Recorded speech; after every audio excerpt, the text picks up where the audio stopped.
السلام علیکم ورحمۃ اللہ وبرکاتہ۔ جب جنازے کی نماز ہو رہی ہوتی ہے اور جنازہ سامنے ہوتا ہے تو اس وقت میں کچھ لوگ ارد گرد کھڑے ہوتے ہیں جو نماز میں شریک نہیں ہوتے، اور جب ان سے کہا جاتا ہے کہ جنازے میں شریک ہو جاؤ، نماز ادا کر لو، تو وہ بہانے بناتے ہیں اور یوں کہتے ہیں کہ ہمیں جنازے کی نماز کا طریقہ معلوم نہیں ہے، کس طرح ادا کرتے ہیں، اور جنازے کی دعائیں ہمیں یاد نہیں ہیں۔ حالانکہ جنازے کی نماز ادا کرنے کا اتنا آسان طریقہ ہے کہ اگر کوئی آدمی صرف اللہ اکبر کہنا جانتا ہے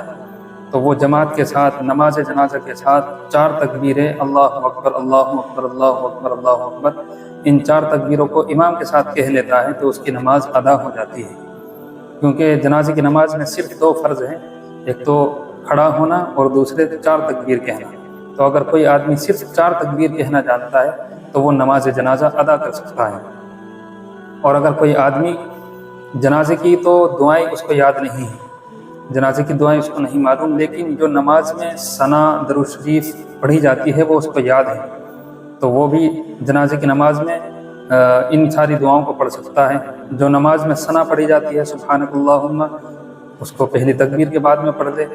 درود شریف جو نماز میں پڑھی جاتی ہے اس کو دوسری تکبیر کے بعد پڑھ دے، اور تیسری تکبیر کے بعد اگر جنازے کی دعا یاد نہیں ہے تو اس کی جگہ اللہم اغفر لنا اللہم اغفر لنا اللہم اغفر لنا یہ 3 دفعہ ادا کر لے،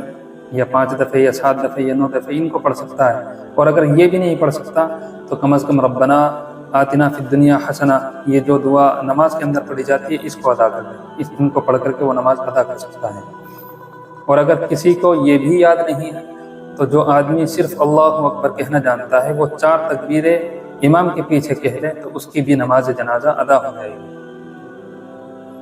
جنازے کی نماز میں ایک مسئلہ یہ آتا ہے کہ اگر کبھی ایسا اتفاق ہو جائے کہ 3 ہی تکبیر کہی جائے تو کیا نماز ہو جائے گی یا نہیں؟ تو اس سلسلے میں مسئلہ یہ ہے کہ 4 تکبیر کہنا فرض ہے، اس لیے اگر 4 تکبیر سے کم کہی گئی ہے تو نماز جنازہ کی ادا نہیں ہوگی، دوبارہ ادا کرنی پڑے گی۔ اور اگر 4 سے زائد ہو گئی، 5 تکبیر ہو گئی یا اس سے زیادہ ہو گئی تو 5 تکبیر کہنے سے جنازے کی نماز ادا ہو جائے گی، دوبارہ